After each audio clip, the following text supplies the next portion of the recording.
semana eu tava refletindo sobre Êxodo 17, a partir do versículo 8, e ali conta a história de uma guerra que aconteceu entre os israelitas e os amalequitas, e durante essa guerra, Moisés ele ficava sobre um monte com o seu cajado estendido ao céu em atitude de oração, e cada vez que esse cajado ele ficava estendido de uma forma firme aos céus, os israelitas eles tinham êxito na batalha. E toda vez que o braço de Moisés ele enfraquecia e se abaixava, o povo de Israel ele perdia aquela batalha. Arão e Hur, que eram seus companheiros, eles chegaram perto de Moisés e vendo aquela situação, eles seguraram e apoiaram os braços de Moisés para que ele ficasse firme, os braços de Moisés ficassem firmes aos céus e os israelitas ganhassem a guerra, e foi o que aconteceu. E quando eu estava lendo essa passagem, eu me lembrei de uma outra guerra que a Bíblia menciona, lá em Gálatas 5:17, vou ler para vocês, que diz assim: pois a carne deseja o que é contrário ao espírito, e o espírito o que é contrário à carne. Eles estão em um conflito um com o outro, de modo que vocês não fazem o que desejam.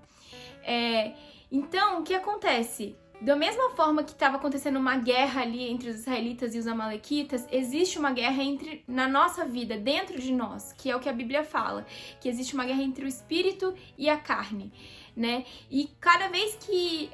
a nossa vida de oração, nossa vida de comunhão com Deus, ela está firme em Deus, a gente tem uma vida sólida de oração e de comunhão com o Senhor, nessa guerra espiritual, o espírito ganha da carne, e as nossas vontades carnais, elas são diminuídas, as nossas vontades espirituais, elas crescem,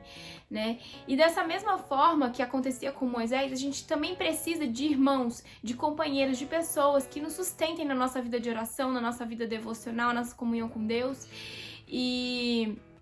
E assim, eu sei que nós estamos vivendo num momento de quarentena, que a gente está vivendo isolado das pessoas, dos irmãos da igreja, mas nós temos a nossa família e nós temos como nos comunicar também, graças a Deus, pelo celular, pelo computador, e que a gente possa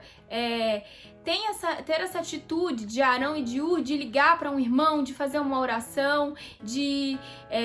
encorajar uma pessoa da nossa casa, da nossa família, de orar uns com os outros e de orar por eles também. Porque assim nós seremos Arão e Hur para esse momento, para outras pessoas, para que a vida delas de oração seja sustentada e que o Espírito de Deus que existe entre nós, ele sempre prevaleça contra a nossa carne. Que Deus abençoe a sua vida.